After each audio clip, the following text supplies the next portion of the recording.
my name's Silverlock, and today I'll be taking on a hardcore Nuzlocke of Pokemon Sword using only the Pokemon I find in max raid dens. Scattered throughout the wild area of Pokemon Sword and Shield are dens where Dynamaxed Pokemon can be challenged, and once you take them down, you can catch them for yourself. Each den comes with a wide pool of possible encounters, which means the Pokemon I'll end up with are almost completely left up to chance. And that randomness is exactly what I believe will make this run unique and exciting. So for this playthrough, in addition to the usual hardcore Nuzlocke rules, I will be limiting myself to just one den encounter per zone of the wild area, which means in total, I will have 17 possible encounters to build my team with. To make things fair and balanced, I will plan on starting the first gym challenge with 3 initial team members, then after every gym badge I earn, I will add 2 new encounters. Once I've gotten through the tutorial and finally reached the wild area, I can find my official starter of the run in the Rolling Fields, which ends up containing a Pidove I named Bede. Then in Dappled Grove, I find a Budew I named Silky, and at the Watchtower Ruins, I find Yaga the Duskull. Hop goes down easy thanks to Bede and Yaga, and the latter makes the first fight against Bede a complete pushover thanks to her ghost typing. But since Bede can't evolve before the level cap, and Silky isn't happy enough to evolve just yet, our first gym battle against Milo may be a bit tricky to get through unscathed. It especially doesn't help that I start the fight by mistakenly clicking on Stun Spore, which does nothing to our fellow grass-type Gossifleur. But Silky does make up for my mistake by taking out with just a couple pin missiles. The fully evolved and Dynamaxed Eldegoss is the main issue. I bring out Bede to resist its max overgrowth, but it ends up being just strong enough to bring him below half. So I have no choice but to Dynamax Bede. He can stall with Max Guard on Eldegoss' second Dynamax turn, then barely survive with just 8 HP after a Max Strike, before he can finally fire back with a Max Airstream, which disappointingly only does about a third of Eldegoss' HP. Because of that, there would be no point in using Bode's final turn of Dynamax. So I decide to switch over to Yaga, who has to take a couple of attacks that end up activating her Oranberry. It allows her to survive and use Confuse Ray, and I'm hoping that it'll give us some breathing room on the chance that Eldegoss hits itself in confusion. And lucky for us, it does, giving Yaga the chance to go for a couple Nightshades that are thankfully enough to bring it down and secure our first gym victory. With Milo out of the way, and our first badge acquired, Bede can now evolve into Tranquil, and I head back to the wild area to find our next 2 encounters of the run. In East Lake Axwell, I find a den with a Stunky I named Wolver, then in South Lake Mylock, I catch a Scraggy I named Totzel. Unfortunately, I caught Totzel above the current level cap, so he'll have to warm the box for now.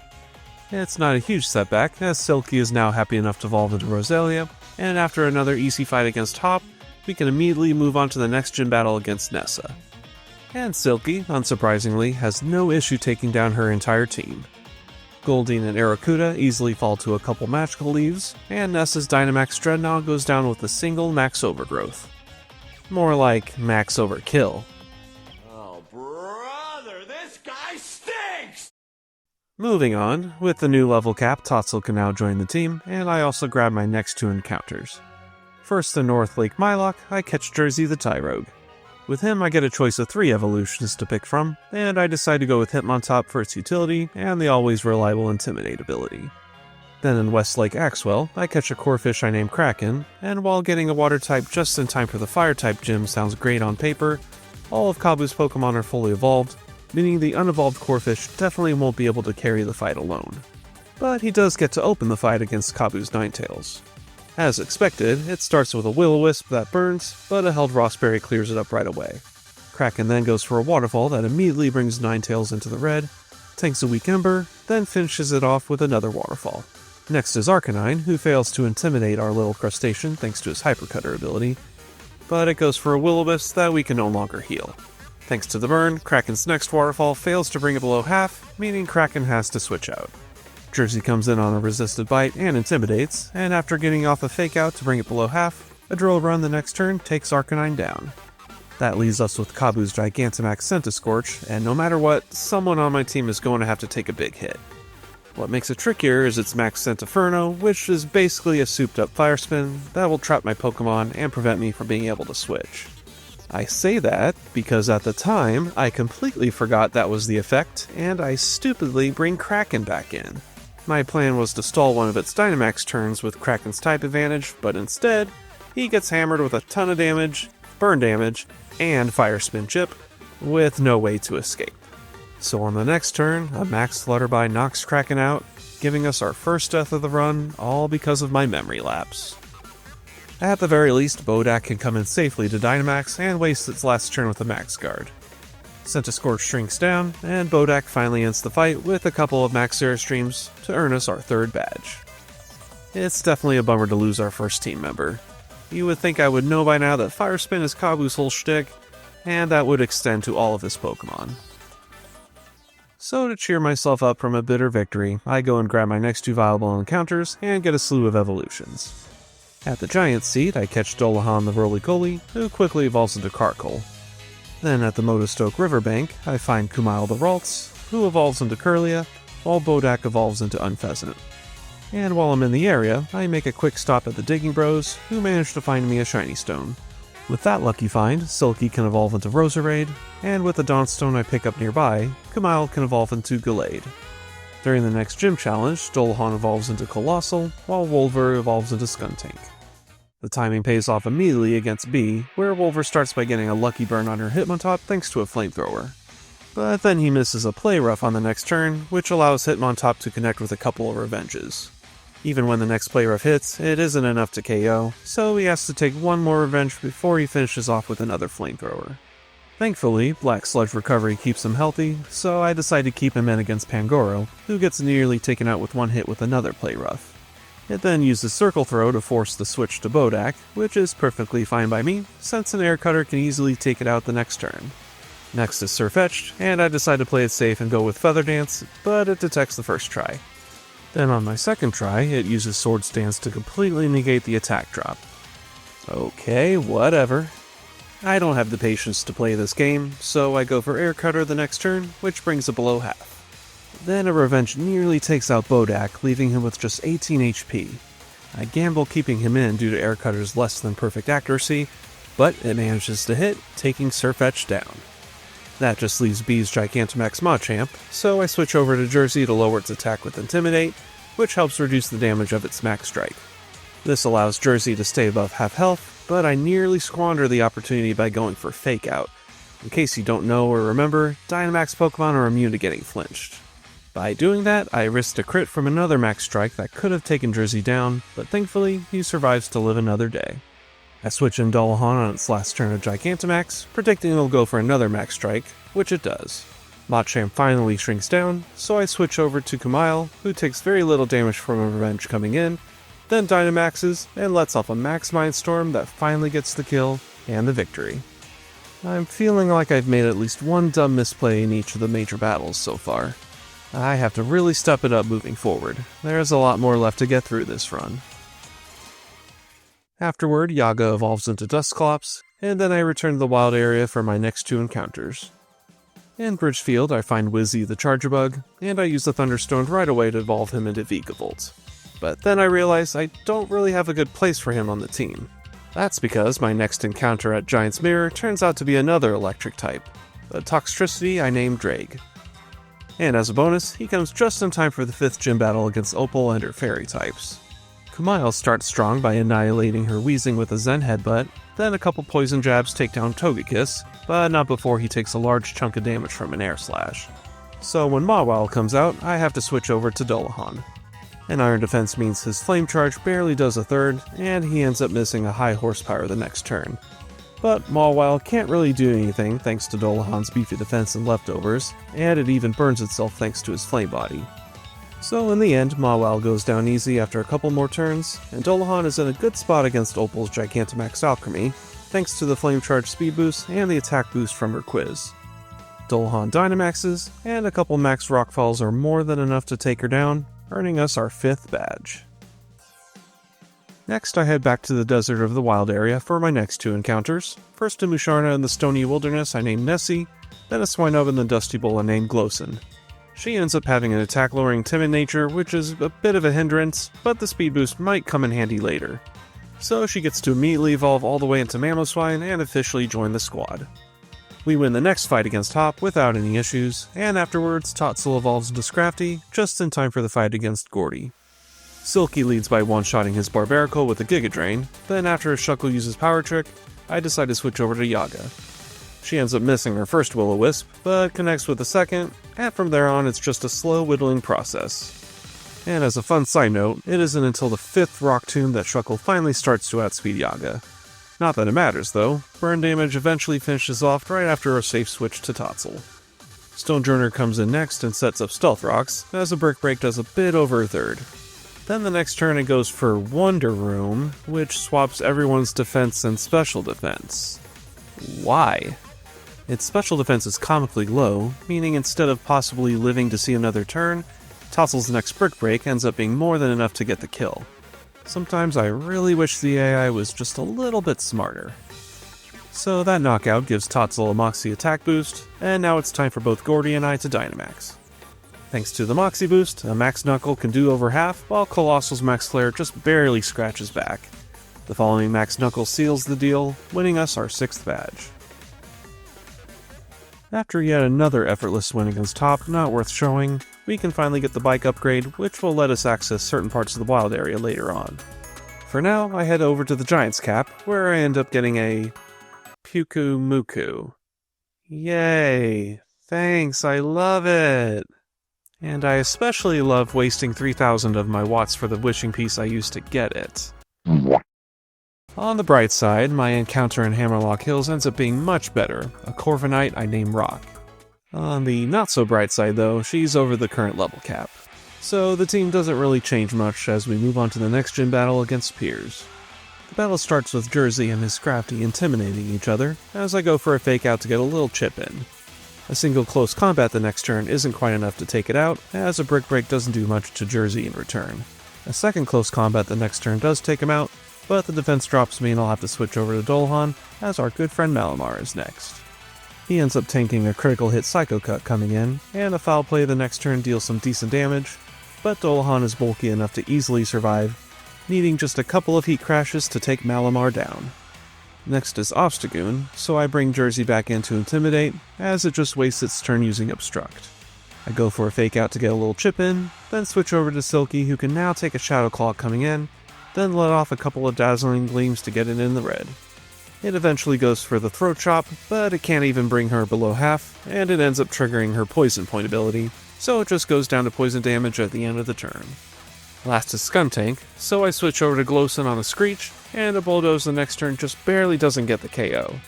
It goes for Toxic, then connects with a strong Sucker Punch on the following turn, but Glowson holds on to finally take it down with another Bulldoze. With that, Piers is defeated, and we secure our 7th badge. With that, we're now down to our last 2 encounters for the run. At the Lake of Outrage, I catch a Ninetales I name QB, and on Axew's Eye, I find a Drakcloak which I name Lind. As much as I love Ninetales, I don't really have a place for a QB on the team. Lind, on the other hand, may end up becoming useful later on, but since she doesn't evolve until level 60, she'll be stuck waiting on the sidelines until literally the final battle of the run. We still have a lot of battles to get through before we get to that point, starting with the final gym leader, Raihan. I lead with Glowson holding a Choice Scarf, and Kumail holding Safety Goggles against his Flygon and Gigalith in order to mitigate his Sandstorm strategy, and it ends up working like a charm. Glowson outspeeds to land a quad-effective Ice Fang, taking Flygon out right away, while a Brick Break brings Gigalith below half. It sets up Stealth Rocks, then Sandaconda comes in to replace Flygon. On the next turn, an Ice Fang brings Sandaconda below half, while Kumail finishes off Gigalith with another Brick Break. He then gets paralyzed from a Glare, and then Raihan's Ace Duraludon comes out. At this point, I completely rotate my team out, Glowson for Jersey, then Kumail for Rock. Then Duraludon Gigantamaxes, and lets off a Max Knuckle that thankfully doesn't do much, though the attack boost ends up negating Jersey's Intimidate. Sandaconda glares again, this time paralyzing Jersey, but he manages to fight through it the next turn to land a Fake Out. This prevents Sandaconda from possibly glaring again, while Rock boosts her defense after tanking a Max Rockfall. I then swap out Jersey for Silky, Dynamax Rock, and stall out Duraludon's last Gigantamax turn with a Max Guard, and with that, we're in the home stretch.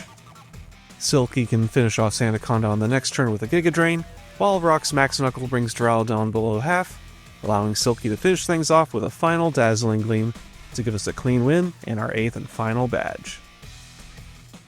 With all 8 badges, we can finally make our way to Winden for the long stretch of endgame battles, starting with Marnie.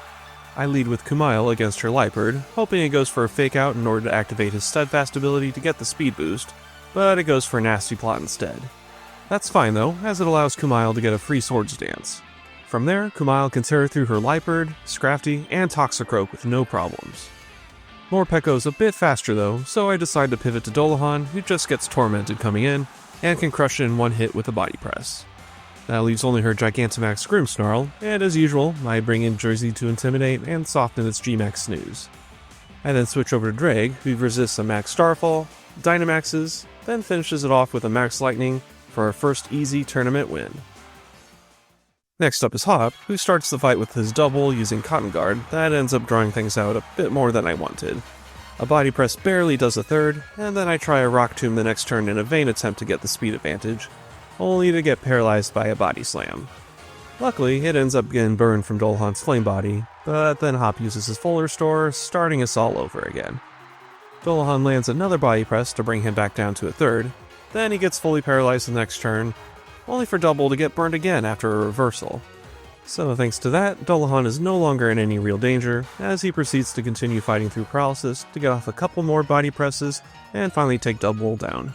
Next up is Snorlax, and I bring in Jersey, who tanks a high horsepower thanks to Intimidate, then flinches with a Fake Out, ensuring a close combat the next turn is enough to take it down. Next is Corviknight, and Drake comes in to completely blow it away with a Punk Rock Magnet boosted overdrive, and then sweeps straight through Pincurchin with a couple Boom Bursts. Last is Rillaboom, and of course I bring Jersey back in to Intimidate, which severely neuters its Max Quake after it Dynamaxes. I pivot over to Totzel, who tanks a couple Max Darknesses with ease. Then I start with a Crunch, then Dynamax once Rillaboom returns to normal size, and a couple Max Knuckles is all it takes for the ape to fall, and get us our second tournament win.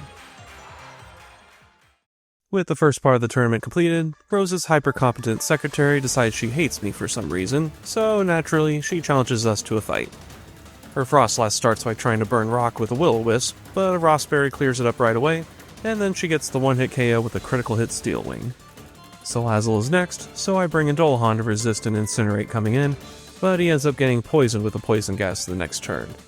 A Rock Tomb just barely doesn't kill, allowing Salazzle to get off a stronger Venoshock the following turn, before a second Rock Tomb finishes the job. Next is Milotic, so I bring in Silky to resist a Surf, then a few Giga Drains is all it takes to bring it down. Her Sarina can't do much against Rock, going down with a single Brave Bird, and like that we're left with her Gigantamax Garbodor. I decide to bring in Kumail, who decently resists the Max Rock's fall, then he proceeds to Dynamax and lets loose a Max Mindstorm that just flat out takes it out in a single hit. Nice. Yeah, I know that feeling, Oleana. So we return to the tournament, but first Bede decides he still hates us for the same reason he's always hated us, so naturally, he challenges us to a fight. His Mawile goes down to a single Earthquake from Glowson, even after an Intimidate, and then Gardevoir goes down to a couple more Earthquakes, after a strong Psychic brings her to about half. Next is Galarian Rapidash, so I switch over to Rock, who after resisting a couple Psycho Cuts, takes it out in one hit with a critical hit Steel Wing. Gigantamax Hatterene hits Rock hard with a super effective Max Flare, but a couple Max Steel Spikes is more than enough to take her down, and get the easy win, while humbling Bede in the process. Against Nessa, Drake starts off strong by taking out her Golisopod with a single Overdrive, making me feel pretty confident as Barraskewda comes out next. That is, until I see it going for a Drill Run. I completely forgot this damn fish knew this move, but Drake somehow survives a quad-effective Drill Run on just 28 HP. Another Overdrive takes care of Barraskewda, then Seaking, then Pelipper as well. I'm thankful that the rest of Nessa's team is slower than Molasses. But against her Gigantamax Dreadnought, I know I can't keep risking keeping Drake in, so I fall back on Jersey to Intimidate and take a Max Rockfall before Dynamaxing himself. A Max Knuckle doesn't bring it below half, and a G-Max Cannonade brings Jersey down to a fourth, but thanks to the attack boost, a second Max Knuckle is just enough to pull through and take it down, giving us another tournament win that could have ended up in disaster.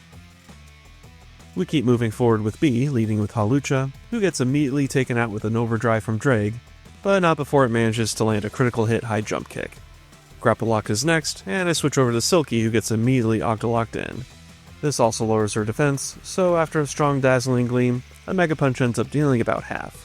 Another Dazzling Gleam the next turn takes it out, and next up is Sirfetch'd. Obviously, I can't keep Silky in after the defense drops, so I bring in Rock, who takes virtually nothing from a slam. I set up an Iron Defense to prepare for the rest of her team, and a Brave Bird the next turn takes it out in one clean hit, and the same goes for Phalanx, who doesn't get a chance to do anything. Last is Bede's Machamp, and I had hoped to keep Rock in to take it on, which was the reason I started with the Iron Defense boost, but the recoil from the couple Brave Birds ended up being pretty significant. So I switch over to Jersey to Intimidate as Bede's Machamp Gigantamaxes. He takes a decently strong Max Flare coming in, and then I switch to Kumail, who tanks a G-Max Chi Strike. I then have Kumail Dynamax and use Max Guard to stall Machamp's last turn. Then he lets loose a critical hit Max Mindstorm after Machamp shrinks down, giving us another decisive win. And finally, we're down to the rematch against Raihan. I start with Oleana against his Torkoal, who sets up the sun and tries to do some damage with some single-turn solar beams, but thanks to Oleana's Held Assault Vest, it doesn't do much. A high horsepower and Rock Tomb bring it to the red before Raihan uses up his full restore, but Oleana just needs to let off a few more Rock Tombs to take it down as the sun goes down as well. Next is Flygon, and I swap over to Rock, who dodges the incoming Earthquake. It then goes for a Crunch, which thankfully doesn't get the defense drop, as I go for a couple Iron defenses to minimize what Flygon can do.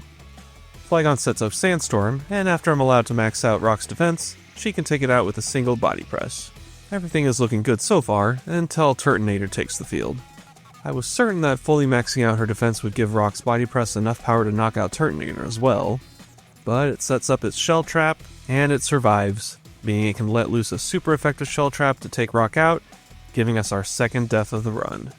I send in Kumail to set up with a Swords Dance, as Raihan decides to switch the weather over to Sun instead of going for another Shell Trap.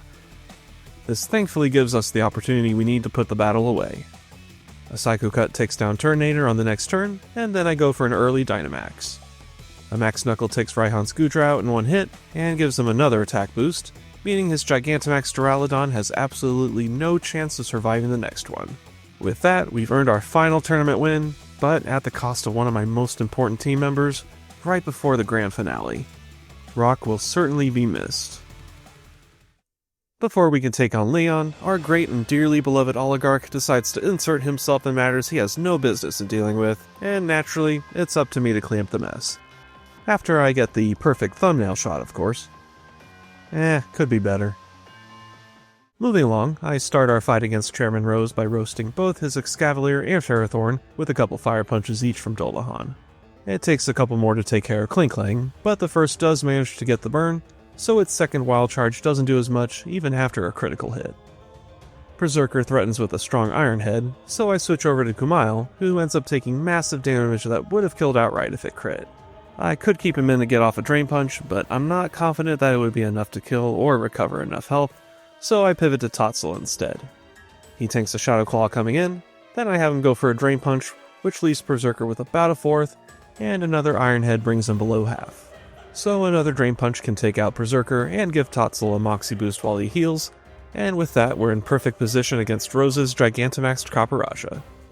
I Dynamax Totzel as well, allowing him to easily shrug off a G-Max Steel Surge, and hit back with a couple Max Knuckles to finally put Rose in its rightful place.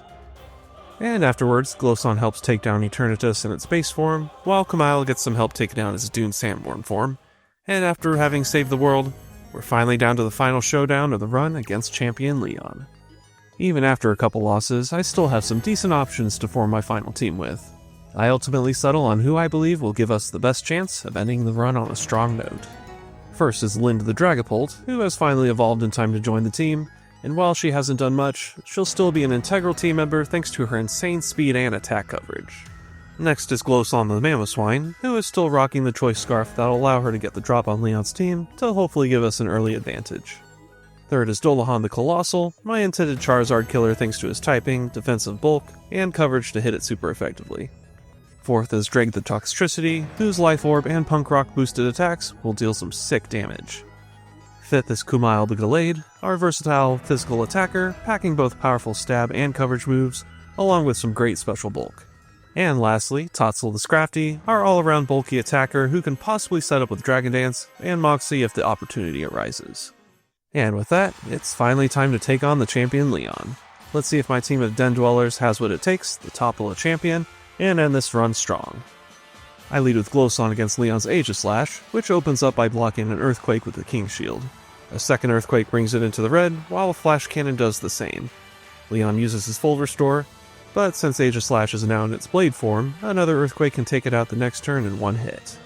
And with that, Glowson has served her singular purpose. Haxorus comes out next, and there isn't anyone on my team that can come in safely. So after getting off one final Earthquake, an Iron Tail connects, and Glowson goes down. But her sacrifice has given the team the opportunity to get ahead. Lind comes in for free, then takes out Haxorus with the Dragon Darts.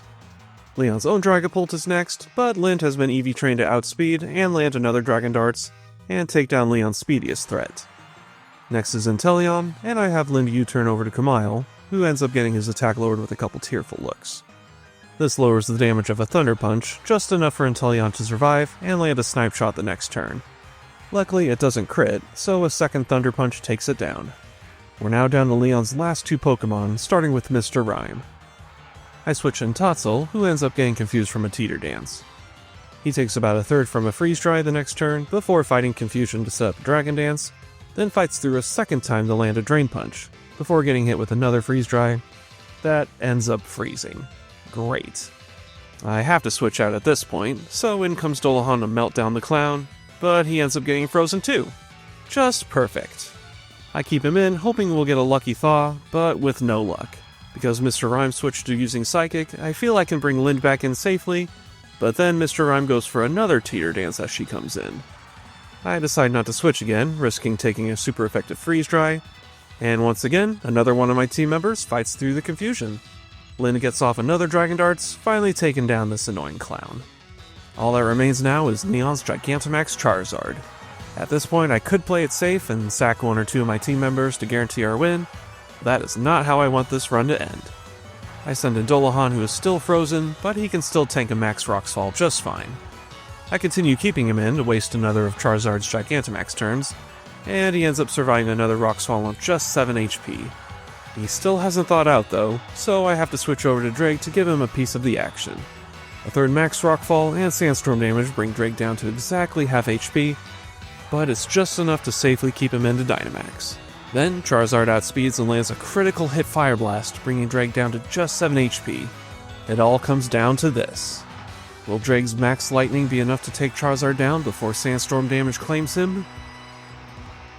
It does. Charizard falls, Leon is defeated, and our hardcore Nuzlocke of Pokemon Sword, using only Max Raid Den encounters, ends in victory. Going for the Den-only run was definitely a gamble, but it turned out to be pretty fun. Every encounter felt like a roll of the dice, and in the end, every team member had their moment to shine.